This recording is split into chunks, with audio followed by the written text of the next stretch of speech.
Hello, everyone. I'm LeiLani Cauthen, the CEO and publisher at the Learning Counsel News Media and Research Organization, also Edu Jedi Grandmaster, which we co-produce all of these events for you out in the field and record them so people that couldn't make it for the day's event can listen in and watch at their leisure.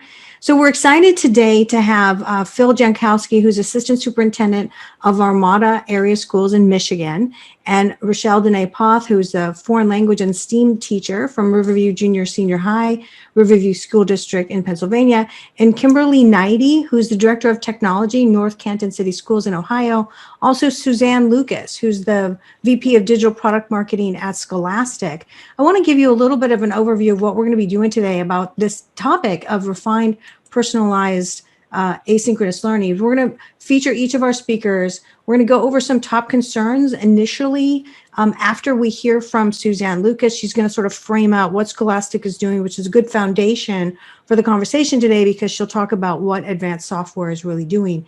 And then I have key questions for our panelists all around this topic of refining personalized learning. It's so exciting for me today to have an assistant superintendent, a teacher, and a director of technology, because the three different viewpoints should be really critical to having this conversation. And then we'll have some open Q&A, but don't be afraid during the course of the hour to type in anything that you want to talk about, comment, say things to our speakers, however you want to roll today. So first of all, I'm going to actually have stop my screen share and have Suzanne do a quick share and show us what's going on at Scholastic. I'm kind of excited about what they're doing. So hold on, I'm stopping sharing. Okay, Suzanne, over to you.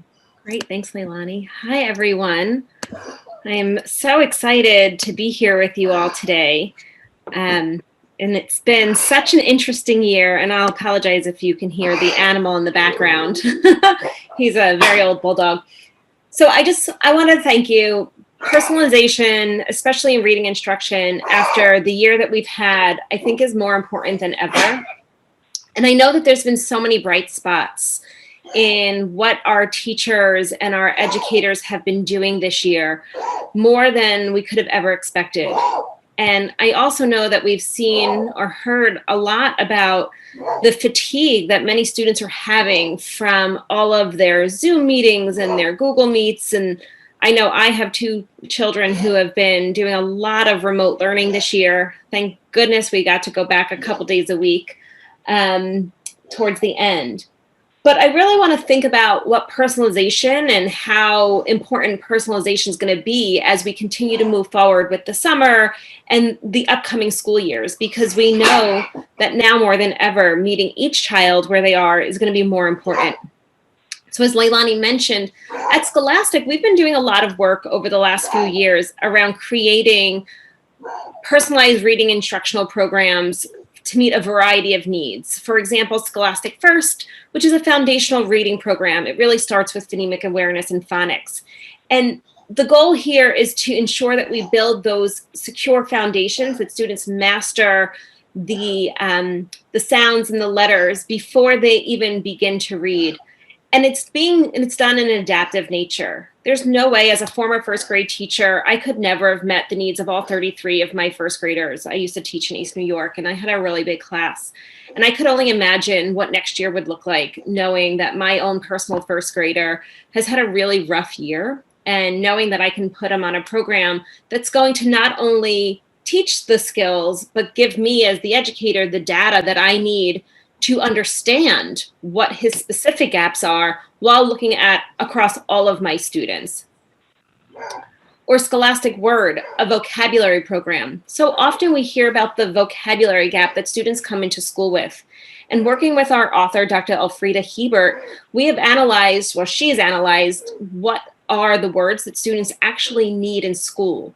And oftentimes these are not even the words that are taught. So regularly students are taught uncommon words, whereas Scholastic Word is really around helping students in a very fun, engaging, game-based way encounter the 90% of words that they're going to need throughout their entire schooling, and done in a way that not only is it fun for the child, they feel like they're playing games, but it's important for the educators, especially teachers, because of the data that we can provide. And I love Literacy Pro because it's what puts it all together with over 2,500 relevant and authentic ebooks. It's the only system that aligns both to Lexile as well as guided reading. So it can be used as both an independent and instructional reading tool. And based off of feedback from many of our educators this year, it started as truly an independent reading tool, really focused on student choice based off of their interests. And it's turned into a tool where teachers are going to be able to recommend books while we're still recommending books to students based off of their own reading interests. So Suzanne, what you mean by that is like one student wants to read about lizards and the other one wants to read about rainbows and stuff? Yeah. Yeah, absolutely. The system is designed to have a reading recommendation engine. So just like we set up our Netflix accounts, students will set up their Literacy Pro account, choosing their own interests and what books may or may not interest them. And then the system dynamically recommends titles to those students, both ebooks as well as non-ebooks. So many of the most popular books they may find in their classroom libraries to then go off and read. And we have quizzes to make sure they're comprehending them, but we also have instructional support for over 700 titles so that teachers can use this in a variety of ways. And it all comes together. And when you talked about, and I know we're going to talk about what digital learning can do for instruction, oftentimes when we think of personalization and meeting each child where they are, we also think about the data and what is that program telling us? What are the needs of each child? So we can pull the data across these very different instructional tools into one place and make instructional recommendations, not only based off of reading level, but specific skills as well as interests. And all of our data is available at every level. So that is something that's incredibly important to Scholastic, but it's also, we've built this new tool hand in hand with many teachers and administrators as we were learning about ways that they would use these personalized reading programs. So we look at our partnership in schools as the most important thing, especially now as we think about, we don't know what school looks like next year. What is this new normal that we're going to encounter? And at Scholastic, we always look to see how we can be partners with educators, with teachers, with administrators, because there is a variety of needs that you have. And our goal is not only to personalize for students, but for educators as well.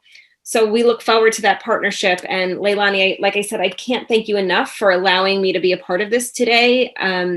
The work that the Learning Counsel is doing is really informing a lot of what Scholastic is doing as well. Well, thanks. Thank you for being here and stay on. You know, I'm going to try to get your opinion back in on a couple other things today. So I'll take back this screen and share back again what we're working on here today. I want to make sure I share the right screen. Okay, here we go. Okay, so back to Phil and Rachelle and Kimberly. What I want to start with here today is really what's happening with the workload on teachers, because we're saying two really important new things. Personalization, which everyone wants to do, and one of the reasons they want to do it is because it's more human, right? We love kids. We really want to do that for kids, but also to be more competitive. The outside world on the consumer grade software side is delivering a lot of direct personalization, a little bit like Suzanne was just saying. It knows you, it knows your interests now, and it gives you the right books at the right time. But the workload on the human teacher for teaching live as well as asynchronously is a lot. With this little graphic that we've put together from a couple other editorial pieces, and one of them is in our next special report, is all about that massive traffic on the teacher and then their normal duties. When they're in a class, they're trying to run discipline in the class.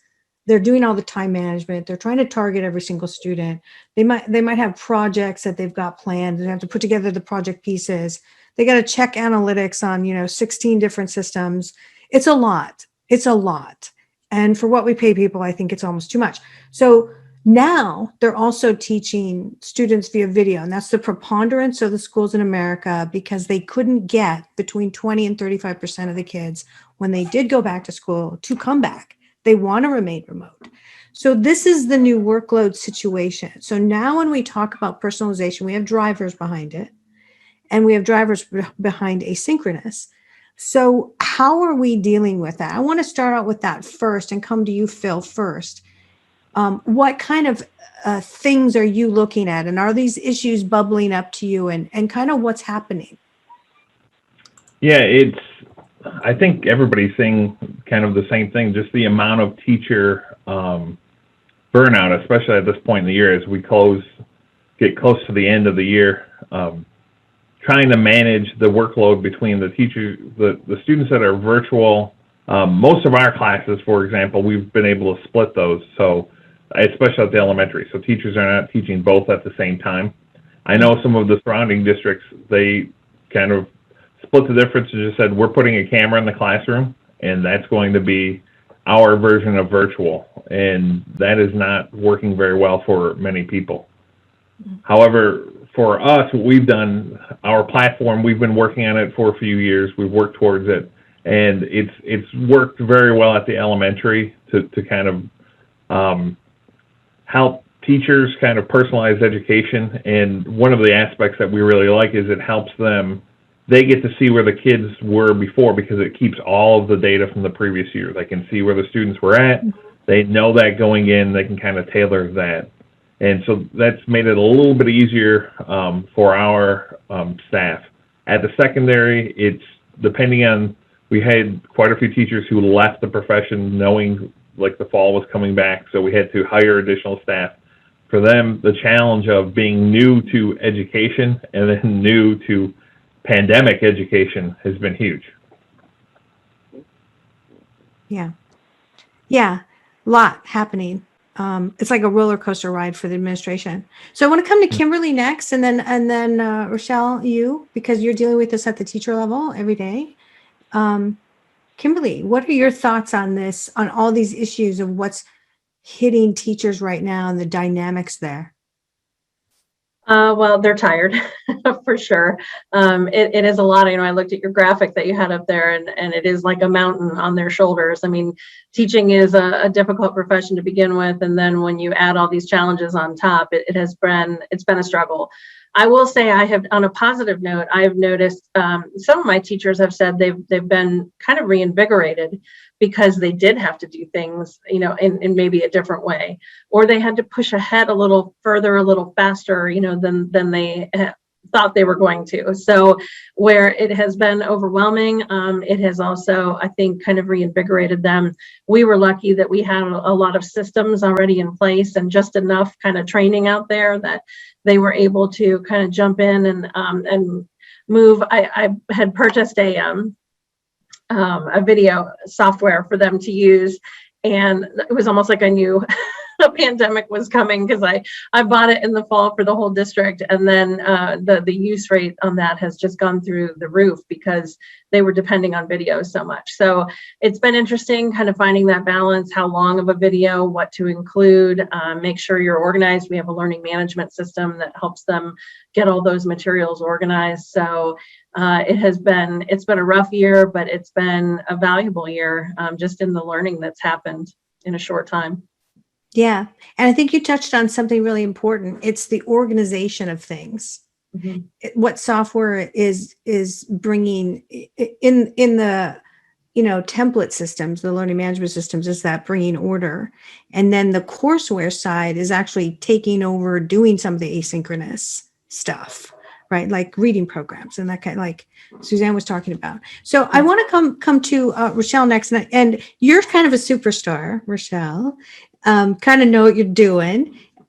Could you sort of channel the greater body of teachers out there, because you're organized and enthusiastic and you seem to have a lot of energy? Not everyone does.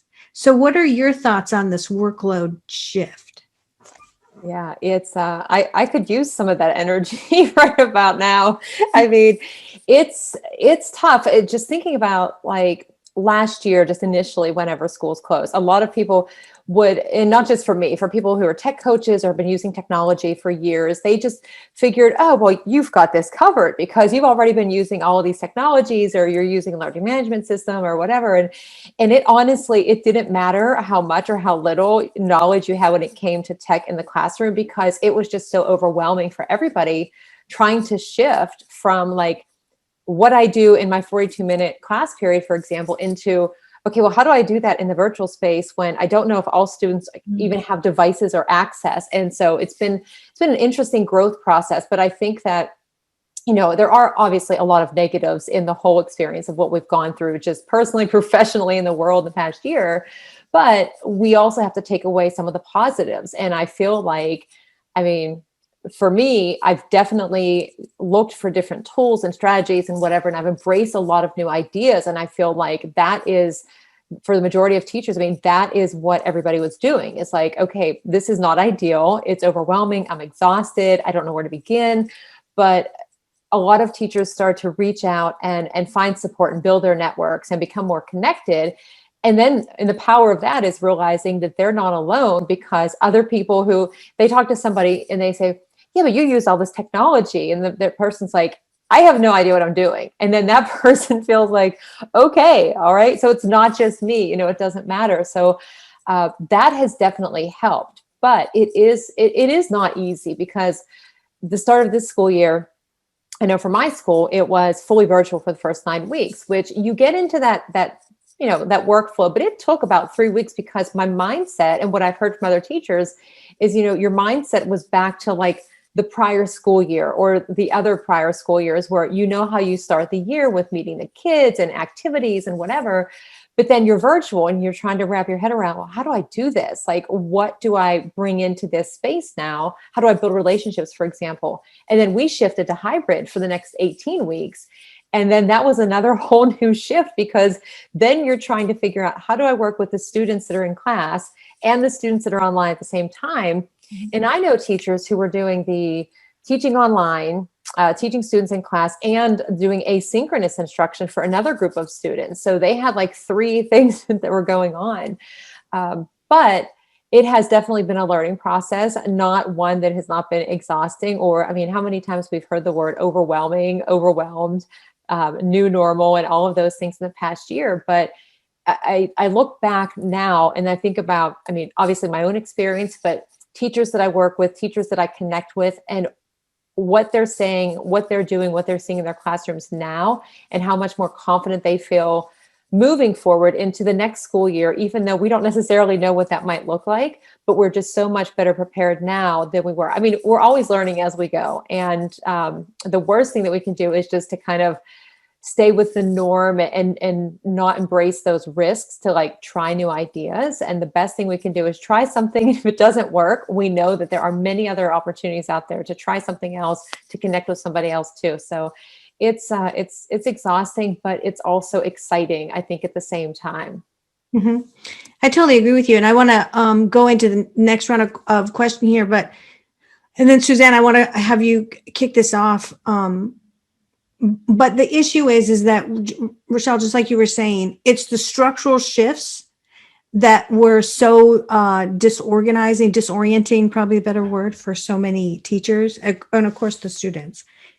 And that, in my mind, when you're not oriented in the time sequence, and when are you doing, and who are the students, and if that's the precondition, then the orderly lesson planning is a nightly scramble, probably, is the reality that I think has been out there for a long time. So I want to go into, how do we define personalization in the conditions that we're in now, which are some asynchronous, disarray, disoriented, logical time, and that kind of thing. What does it mean to you? So I want to ask Scholastic, obviously, Suzanne, what does personalization mean to you guys? And then I'm going to come around to the other panelists. Well, I think it means something different for how we personalize for teachers than how we personalize for kids, right? Mm-hmm. But when we think about students, we think about meeting each child where they are, mm-hmm. providing them not only ownership of their learning, but helping guide them through their specific learning experience in a way that we meet their goals and their needs, while also giving them an opportunity to choose and feel that ownership, right? Like there's two sides to it, because it can't just be about closing gaps. It also has to be about engaging them and helping them feel that ownership in their learning. Good points. Good points. Okay. So Phil, your definition in this current reality of personalization. I think it's really two parts. The first part is personalization. You have to stress the human quality of it. You can be a good teacher in person and struggle when you are virtual. And one thing that we try and stress to our staff is focus on where the kids start with that first. Where are the kids at? How are they feeling? How are they connected to each other, and do activities like that? So then, first of all, you are getting them engaged and you're trying to see how they're doing on that social emotional level. Then you can't pace it the same, especially if you're asynchronous. You can't dose it out and say, okay, we're doing this activity, and then we're going to come back and then do this activity. You have to think that through, and you have to be able to kind of adjust it so that students are somewhat self-paced within whatever that block of time that you're giving them in an asynchronous pattern. So just between the two of remembering the human quality and then trying to look at the options that kids can have so that you can pace them. That's our main definition for this year. Yeah, I like that definition a lot. And it contains a little piece of advice there, which is, personalization starts with like human connection. I mean, that's a great definition. And I think it was part of our advice too as Learning Counsel when districts were calling me at the start of the pandemic. They're like, what are we doing? I'm like, roll call, virtual roll call, just get together. That's all you need to do right now. Like learning, don't care about it right now. There's a global pandemic. Hello. So it's a really good piece of advice there, Phil. Okay, so Kimberly. Kind of along the same lines. One of the things I think that I learned a great lesson. I have a colleague. I used to teach here at the district before I went into administration, and so I'm always amazed as I watch all of my colleagues going through this in their classrooms and what they're learning and doing. And she was the same way. She said, our online learners. I should back up and say that we gave them a choice when they came back this year. So they were either in person, full on 5 days a week, or they were virtual 5 days a week. So we did not have a hybrid. So she took on third graders, that were learning virtually. And one of the first things that she realized was that they had to feel like they were a part of a classroom, because in in-person learning, you're physically in a classroom with peers, and there's that commonality and the getting to know each other. And so she really wanted to try to do that with her online kids. So she was, celebrating birthdays. She was doing like virtual, gym or virtual field trips, or just things that were not wrapped around standards and learning, just to try to get that camaraderie among the kids first. And then, it becomes, you look at, we use a lot of grid method here. So, the grid allows the students to work at their own pace toward mastery of a standard. And some will go quickly, some will go slower, some need to repeat. So it's just understand, some need to learn it by video, some need written, some need in person. It's kind of all over the board, and getting to know your kids and what they need, and meeting them at what they need, and giving them the resources that they need in order to progress. So whether you're in person, that's the other thing I've heard from my teachers. The things that they're learning about the virtual learning or remote learning are really applicable in all situations. So some of them who have been doing online, when they come back into the classroom, they're still planning on bringing a lot of these new ways of doing things now with them into the in-person classroom as well.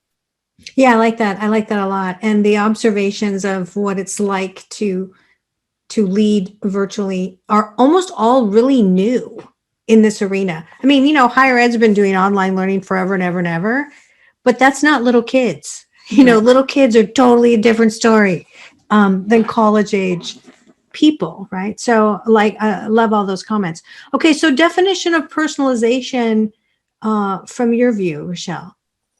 Yeah, it's it's interesting how it has changed somewhat just because of the type of learning environments. Because for me, years ago, like I was having all of my students do all of the same things. And I've talked about this a lot just because that's what I was used to. That was what worked for me as a student. So I was teaching the way I had been taught for many years. I didn't have, I have so many friends that are in higher education that work with pre-service teachers now that I always say, I wish I could go back and be a student in your classroom because of all that they put into it and the preparation that those pre-service teachers get. But I'm just learning as I go. But I think about when I started to kind of change things. And honestly, in my class, what happened was some students decided that they weren't going to turn in like projects or assignments or whatever with, the specifics that I had given to them. And they added anything they wanted. Like they didn't turn it in a digital form. They drew something, for example, or it wasn't just ink. It was like glitter or feathers. I mean, there was all kinds of things.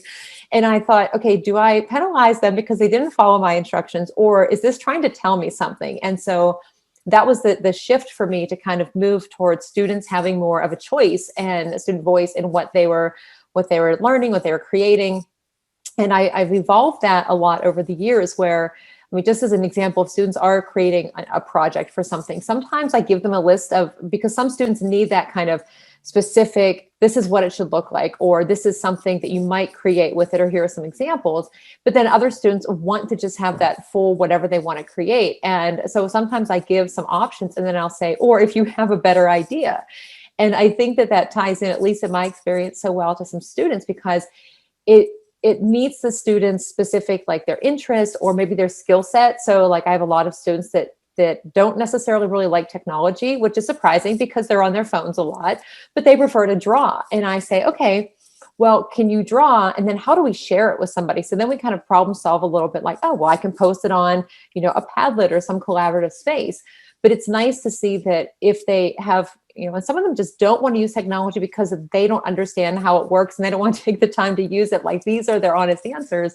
And so we kind of work with that. But whenever they can choose something based on their interests, their skill set, their specific access to devices sometimes, especially that's what's come up in this past year is, I had a lot of students who, just as an example, they were essential workers. And that was something that never really occurred to me, why they couldn't work on their Spanish, for example, because they had all these other responsibilities. And I think that when it comes to, personalizing learning and providing support in this past year, it also means understanding like the environment, the experiences that our students are going through and having, and adapting what we're doing or offering more to kind of deal or provide for whatever those needs might be that aren't necessarily things we can see in our classroom because they're not in our classroom. We're virtual or the cameras aren't on. So I think it encompasses a lot more than what initially it was because we've had to look at these spaces where we're not actually in the same space. And so how do we really personalize for all students? And it's, I guess, just listening, being open to conversations, asking how students are doing. Phil mentioned social emotional learning. That's another huge piece of it. So I think I'll stop there.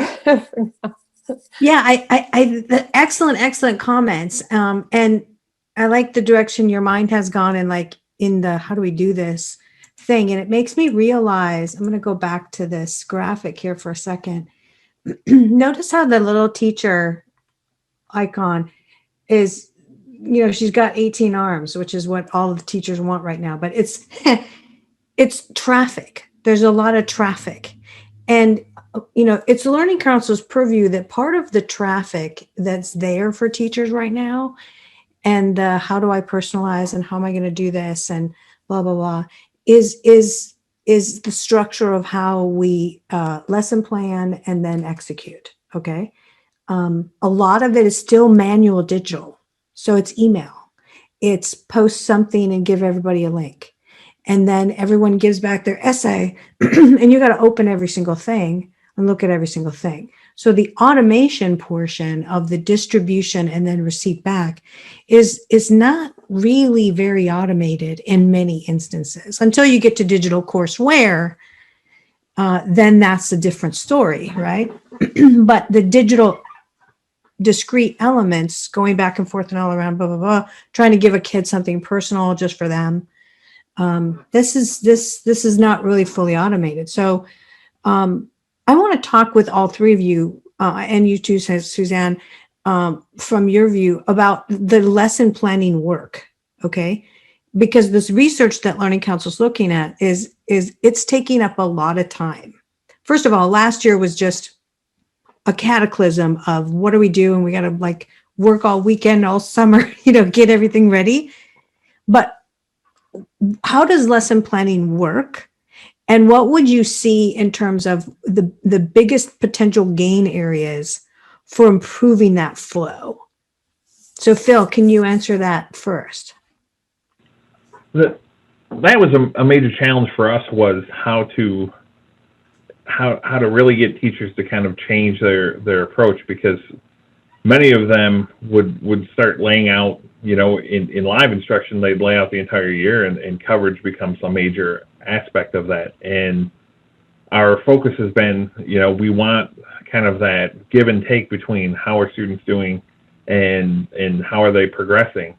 And so by looking at competencies and kind of tying units or sections to that, we really worked with our teachers at the beginning to look at really playing with sticky notes kind of on a wall type thing, where they could kind of put their concepts up there. And then our constant question was, again, going back to, okay, well, what if they don't learn it like the first go around, which is highly likely if you're in a virtual format for the first time.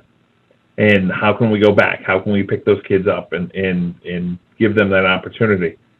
What was nice is the way that we structured our year in order to provide maximum spacing. So we were going instead of the standard 6-period day, students would have 3 periods for 2 weeks, and then the other 3 for 2 weeks, so that we could kind of make sure they weren't mixing as much. And that really helped teachers, because now they had time. They would teach a lesson maybe the first time in session A, and then when session B came around, now they're already thinking about, okay, this is how I can change the pace. This is how I can adjust. And then we developed what we call voice and choice modules, where they could kind of give kids, like, here's 5 activities, pick 3 of them or pick 2 of them, and then work that way, and then see what works for kids. And so just the flexibility. If we focused on, if they are flexible, they would see significant engagement from students, and they'll get there. And in a lot of ways, looking at our results so far, many of our kids and teachers have done better this year, and it's been one of those lucky finds that they've done this. So it hasn't all been stress. There's a lot of success, but it's being flexible, I think, is the most important thing. Yeah, I like that. All right. So now from the tech side, Kimberly. Sure. So I think I mentioned before that we're pretty lucky in the sense that we have had a learning management system for several years. And what we found was, to be honest, we had some teachers that were already fully invested and, kind of pro level at it. We had some who had just dabbled, but hadn't done a lot. And the reason I bring that up again is I think that was kind of really the game changer for us. Having that hub, having that one central place where everything runs through, and just hearing some of the conversation right now, it really lends itself to everything, because you can create an assignment. The personalization piece, you could be assigning to groups of kids or to individual kids. You can include a lot of different things in an assignment. You can have video, you can have pictures, text, so the feedback now, teachers can give feedback by written text or by audio or video. There can be updates given to the class. So some teachers were recording one of the sessions they did and posting it for kids that were absent. But that learning management system was the hub for communication for everything that was going on, regardless of whether you were an online student this year, or whether you were in person. For parents, it gave them easy access to see what all was going on. So that was really, the fact that we have a one-to-one, and that we have an LMS, and we're able to really, really push to the extremes and utilize them to be that effective was the thing that held us together. So we were very thankful for that. Some of our teachers even created, but they created Bitmoji classrooms. I don't know if anyone is familiar with that, but some of them went down the rabbit hole creating those and putting them right in the main course page of the learning management system. And so there were links out to places, but again, that learning management system course was the hub for everything. Yeah, and I've seen where some of those teachers, let's say they're using something like what Suzanne was showing, that it's a courseware. So it has within it, modularization, recommendate different things. They'll just put the link in the LMS. Yes. Like, you're supposed to spend 20 minutes now on X. Here's your login or whatever. They know where the login is because it's in your single sign-on or whatever. But even planning in those other types of programs, even remedial programs into the LMS, in my mind, what's happening is the sequencing of step-by-steps is happening more now than it ever did when we were all analog and we didn't really have to use technology. But now we have to, because we have a split audience view, sometimes a three-way split where they're all asynchronous. Sometimes it's the video hybrid, and then sometimes they're live. We have to do that now. And it's actually building like a great construction of sequenced step-by-steps. And like Phil said, it's starting to be refined into flexibility, which is really cool. And are the you collaboration, having that same system, the teachers, they can cut their workload by collaborating together and sharing resources. So. Yeah, huge. Yeah, that's a huge point. All right. So, Rachelle, your points on this. Yeah, so big word from that sticks with me that Phil said, flexibility. That has been absolutely key just across the board. For administrators, the tech support, teachers, everybody, students, families, just, we're all kind of every day, it seems like you have to be ready for the tech to fail, or for, like, we use Microsoft Teams, and I can't tell you how many times, I get the messages from students like, I got kicked out, or I can't get in the meeting, or where do I find things, and all of those. And it's constant, which proves like you can't just be so reliant on the tech, because as we know, the tech is not always going to work. And, but yeah, in this past year, like, planning has been tough. For days, there have been a couple days where I have been out of school. Like, I had a personal day I had taken, and in the past, like, planning for those was never like, if I would go to a conference for, say, 2 or 3 days. As a language teacher, I don't have a Spanish speaking substitute, and I would set up, projects, or I don't know, choice boards, a lot of project-based learning, anything where students could kind of just work at their own pace. But then when it comes to planning for, like, hybrid, or if you're fully virtual, or whatever the balance is, like, it's tough, because you have to factor in all of that tech, and if the students are logging in, and if they're getting the same message, or if it's recording, and the things, like, I just know in a 42-minute class period, which is what I had my head so wrapped around last year when school closed, was I could have students come in, I could be at the door, I could greet them all, I could have conversations with every single one of them, we could do activities, play a game, do a workshop. Just a nice mix, definitely not of me talking at them the whole period, and a lot of movement. And when they would leave, there wasn't an assignment for the night, and I had a good understanding of where they were, what I needed to do for the next day. And it didn't take a ton of time, but trying to do that in this virtual or hybrid or whatever we find ourselves in, it's not the same. It's exhausting trying to make sure that you have all of those components. And it's amazing how efficient we can be, like, when we're in that same space, but we can't kind of control all of those other variables that happen. And, that was one thing, just going back really quickly to, like, from virtual to hybrid. Virtual, even if, as we all know, we've been in webinars as educators, and sometimes we step away from the computer, we're not fully engaged in what's happening on the screen, and that happens. But at least that's kind of on us, because we're the ones that are stepping away, even though the presenter or the teacher is giving the same message. Like, that's on us that we step away. But whenever we have the hybrid, and trying to give the message to the students at home and the students in the classroom, that's a challenge, because you always feel like you're kind of missing out on interacting with one group of them, or they're not all necessarily getting the same message. So flexibility is definitely important. And then also having a centralized space. Like we started using Microsoft Teams this past year. We're going to move to some other learning management system for this upcoming school year. But being able for students, for teachers, for families supporting them at home to know where to go to find information. So it's not like last year where it's like, oh my gosh, like the teacher with 18 arms, the kids and the families with all like looking all over the place for things. So that is definitely important. But it's a challenge, but it's okay. It's learning. It's good. Yeah, I think, Rachelle, I'll say again, you're kind of a superstar. I don't know if I'd get the same sort of attitude if I was talking to some of the other teachers in America. I've seen them come in the comments on our survey. It's like, this is blah, blah, blah, you know, their frustration is real. The struggle is real. But you're awesome. So thank you. Suzanne, I want to ask you now about planning because, you know, most planning of teaching came from the world of textbooks. Okay. So it's like a chapter, maybe we add some video on there, and we used to roll in TVs and stuff, projects, hands-on, glitter, glue, you know, and then learning management, Google Docs, blah, blah.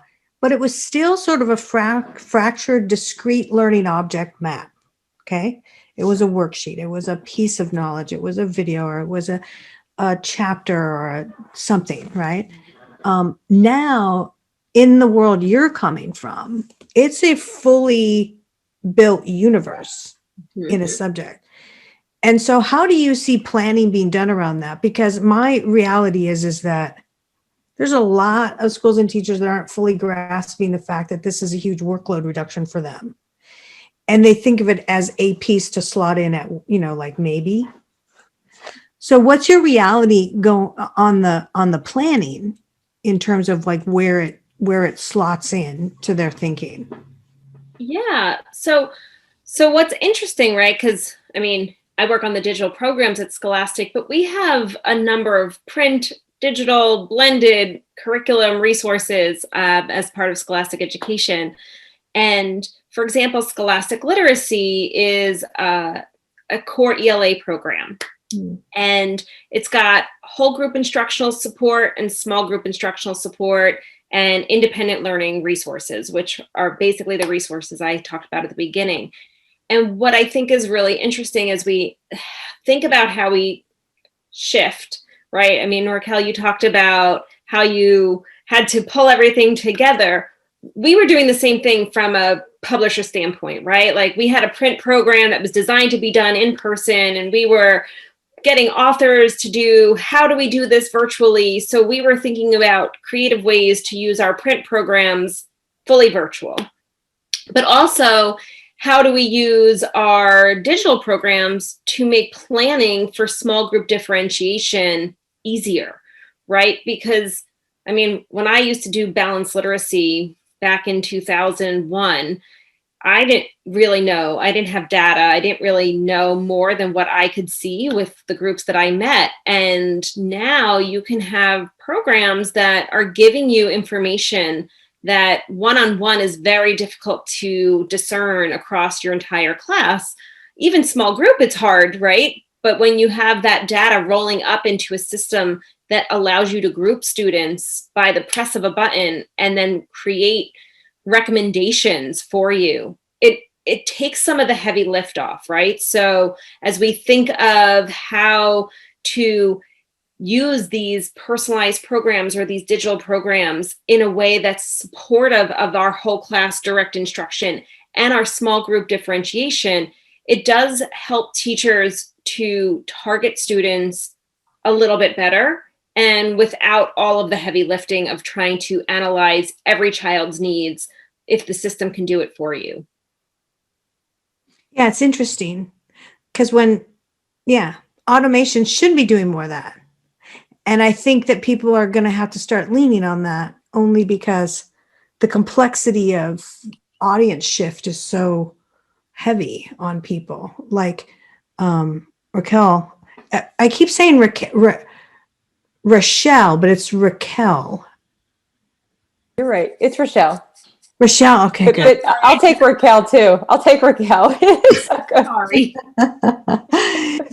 Okay, cool. All right. So I want to come back to this other final sort of thing to discuss for the few minutes we have left together. And that is the difference of design in the environment. And that has to do with the fact that it's very easy if you boil down everything everyone said so far today to see that the fracturing of the audience physicality, okay, asynchronous, hybrid, physically there, is kind of like fracturing the structure of whole group, okay? When you're in a whole group, like Rachelle, you were saying you could greet everybody at the door, right? Like you could talk to each one of them individually. Now it's like some are over here and some are on the video, and then there's not going to be ones in today. You're going to have to talk with them in the asynchronous only environment separately. The fracturing of whole group is very obviously pushing a direct model, right? Like fully consumerized, personalized. You're being pulled in the direction as schools and districts to 100% personalize in structure. And that's the friction that the Learning Council as a research institute sees the most. Like if you just step away from it, you're looking at, this is a fracturing of how it was done, and it's trying to push a new model. So I would like you guys to each talk in turn, and Phil, you first, about the model. Like, what are you seeing in the pressure of the model? Whole group being the model we've always had for 150 years versus a direct one-to-one, everyone's on a check sheet, service of teachers is different sort of model. What are your thoughts? That is really the challenge, because as you mentioned, most people have three different ways that they're working, whether it's in person, whether it's a virtual but synchronous or asynchronous. And then, depending on if students are moving back and forth, you have some variation on all that. So you could have a student who was a third of the year totally virtual, asynchronous, and then all of a sudden they were in person, and then maybe they were quarantined, they were back. So that, being able to switch between those for the students and the teachers to be able to handle that has been a massive undertaking for us. Getting set up so that you can handle each of those different options. And like I said, we tried to split that so that teachers could focus on each of those. And the best way we could handle it was they hand off to another teacher in order to do that, because we didn't think being able to do all of it at once would really be effective for teachers or for students. And then once they were in those separate, like kind of, they had their specialty on approach, just getting everything in, because the number one thing is teachers would say, I feel like I'm literally a day ahead of the kids. And we would just work throughout the year. Like Kimberly said, work together with other people so that you're not, every teacher, they always felt that they had to create everything and it was there, because in their classroom, that's how it was. And we were constantly trying to remind them that there's good materials out there and work together. And if you do that, just that collaboration really works towards developing all of these things. And I think they found new levels of collaboration as teachers, because that was the only way they could stay ahead of where the students were at. I like this. I like this a lot. So I'm going to frame something first before I come back to you, Kimberly. But, this special report, and Scholastic was one of our sponsors for this special report, is about to come out. We're planning to email this out to all readers this next week. But part of it is this structural shift. It actually gives you in picture form the models of all the shifts. And everything that you just said, Phil, is telling me you're experiencing a structural shift. You're teaching groupness, teachers coming together as a group, is what happens when an organization flips to a service model in a different structure of execution. It's the difference between retail and Amazon. And you're experiencing the shift in slow motion. Which is I'm not saying all online learning, because that's not what anybody wants in education. They want a perfection of the human interface. So you're using humans in a perfect way, like exactly where they should be being used rather than a lot of doodad moving around. So Kimberly, coming to you about that same conversation, what do you feel is happening? So it's interesting. We had just started to do some work around the TPAC model here in the district. And I really feel like, so it's kind of the core of it, right? If you're not familiar with TPAC, it's the intersection between your content, what you're teaching, your pedagogy, how you're teaching it, and your technology, and how your technology is kind of supporting that mission. And so if you really, what we've been trying to tell our teachers is, if you really think about it, regardless of whatever environment you're in, those three things are really the things that you need to focus on, your content, and then how you're teaching it to them, and looking at ways to up your engagement. I mean, so you're looking at your pedagogy with that piece, or you're looking at, how do I take this content and creatively get it to them? And then how, to Rachelle's point, when she was talking about students that were asking, can I show my learning in this way or that way, to be able to maybe have the technology piece in there, or not technology, depending on what you're doing, for them to bring that mastery of learning back to you. We're also working a lot with showing our teachers how to connect the standards and look at it like a mastery view, to be able to tell, which I think kind of brings to the personalization level a little bit as well, to see how kids are progressing on the standards that you're teaching. So I feel like the shifts are happening, but they really all still come back to those basic tenets, of teaching, of understanding your content, and using the best pedagogy that you can to get that across, and then having those tools in place to support what you're doing.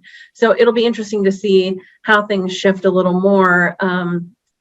Again, I think I'm hearing my teachers say, I did some things for the first time out in remote learning, but I'm finding they work in person as well. So those kind of shifts are going to be kind of an interesting thing to see how those patterns develop.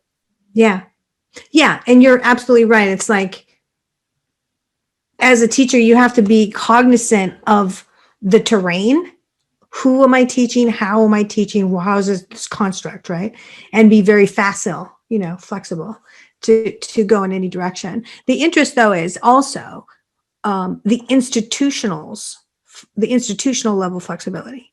Are they going to continue to whole group themselves, like grades, class groups, teacher attached, or disaggregate that and move to a different direction? That's what I'm seeing happen, which is an interesting, because you still have to do everything you said, Kimberly.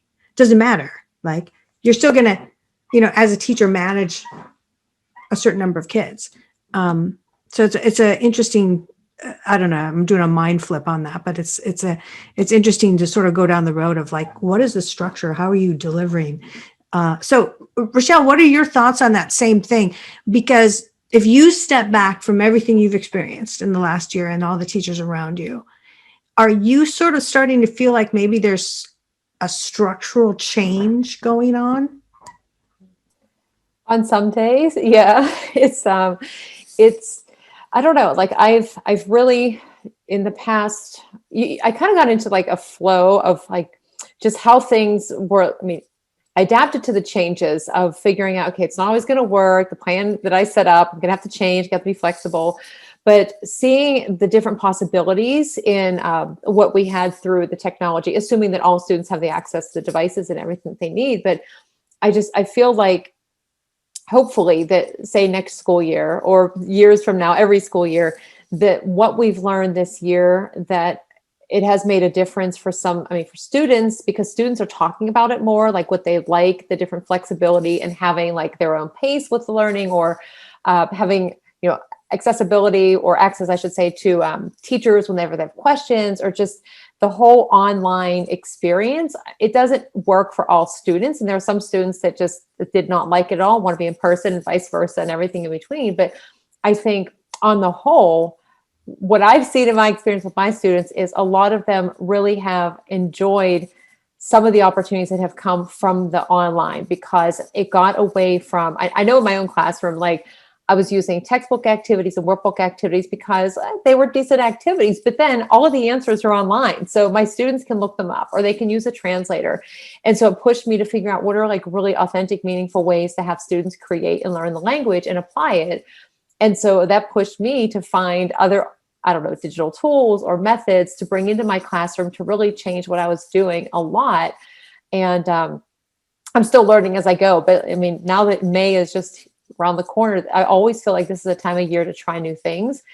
But the structure of my lessons, like every day, every class period, the first time I teach a Spanish 1, some days I feel like, oh my gosh, it was just bad. It was really, really not what I anticipated. And then I fix it for later on. But I'm constantly learning, but it is a very time consuming process to kind of figure out what works best for each class, for the students, how to set your time, especially if you are teaching and you're splitting your time between the kids in class and the kids at home. But for me, the biggest thing that helped was just having the right tech set up in my space. I could still kind of move around in my classroom and help them to feel like they're part of like an actual class as much as I could. And I know Kimberly mentioned the Bitmoji classrooms and things, and just like setting up that space where kids feel connected, even if they're not in the same class. And there are some students I haven't seen in person in well over a year, a few times on camera, but other than that, not so much. But I think it's taking teachers longer to plan, but that's not a bad thing because they're really being intentional about like what is essential, like what matters the most in this lesson with this content, and what's the best way that I can deliver that and get the students to interact with that. I think that's what I've tried to do. And I think that's what it is coming down to even more, while staying flexible, of course. Yeah, obviously. Yeah. And so, okay, awesome comments. And I love the resiliency. I want to wrap up now with Suzanne, and I want to come at you, Suzanne, with this particular angle on the same sort of question. And, that is the structural shift. But what are you seeing as a company? Because I know you guys have partnerships with a lot of districts where you actually have maybe co-looked inside their own analytics. So when you talk about a courseware, like what the products that you have, if you look at some of these dashboards, the kids are not moving at the same pace. You probably are seeing analytics that is definitely showing maybe weeks, even months in differences in paces, right? Which is so far different than we do with whole group right now. Like people say, regular teachers, like, we want you to move at your own pace, but it's really like within the same structure to keep you together, the whole group. Because I can't teach 3 months ago and teach the rest of the kids this too. So it's always like, it's got these guardrails around it when you talk about pace in most school districts. So talk to me about the analytics. Like, what are you seeing? Am I like wrong to guess that? No, Okay. you're not wrong at all. You're right on point, actually. We do a lot of analytic meetings. So we meet with districts and around what is happening to kind of show exactly that, right? And we see that obviously because students can do these programs at their own pace, not just when assigned to them, but if they want to do them before and after school. So some students move a lot quicker. Some students find that they have a lot more for Scholastic First, for example, because it is that foundational reading program, but it's also very adaptive. And we can show when students are getting interventions or accelerations. So we're seeing a really interesting trend as students are getting to certain levels within the program, who's moving faster versus other students. And it's really supporting these early learning initiatives that are in place to help ensure that students are mastering those skills. Because, like as I said earlier, the babies are the ones I'm most worried about, right? Like our middle school kids and our high school kids, all of our kids are resilient, but those students who are missing out on a lot of that in-person time with their teacher when they really need it for that learning to read piece. But we do see that students move at their own pace. They read the books that they want to read, and they're reading. Kids who are really avid readers, you can see that they're reading a lot more in Literacy Pro. You can see what sounds they're struggling with in first, how many themes they finished in words. So it is very much watching children move in a pace that that works for them and providing the data. And those conversations are really interesting. They're always eye-opening because also implementation looks different across every single classroom within every district, right? So it depends on what else is happening in the classroom and how it's being used. So Yeah, really, and it's also, you guys are K-8 with some of the other programs too, right? With Spanish literacy too? yeah. Okay, well, good. Well, I think we got 1 minute, so I'm hoping if anybody wants to pop up and ask their question, they ask a real quick question right now. And if they don't, it's like 3, 2, 1. Okay, we're done with you. But so I'm watching you. If you're going to ask a question, anybody that's on the line right now. But I'm going to go to my thank you for everyone being with us today. Suzanne, thank you for being part of this and lending your thoughts and comments. And Rachelle, thank you very much. Keep doing what you're doing. I'm super excited to have a friend in the classroom somewhere that is as great as you. So thank you. And Kimberly Nidy, thank you so much. Keep it up. Keep doing what you're doing. And Phil, thank you for being with us today and lending your viewpoint. And I know you have a really great district there, and you've been doing a lot since I met you in person. That one time that I got to, Yeah. that was super fun. Hopefully someday we get to come back. We don't know. But it's good to have all of you guys. So thank you very much for being with us today. And with that, we're at the top of the hour. Hope that if you've joined us today, you join us for some of our other hybrid details tour conversations. We're going to be wrapping up around May 20th with all of them this year, and then doing our Edu Jedi camp over the summer, and then coming back with fall events. We get to actually be live in some places in the fall, so we're super excited about that. Not all of them, but some. So thank you guys all for being with us. Suzanne, Rachelle, Kimberly, Phil. Thank you. Thanks, Bye for everyone. now.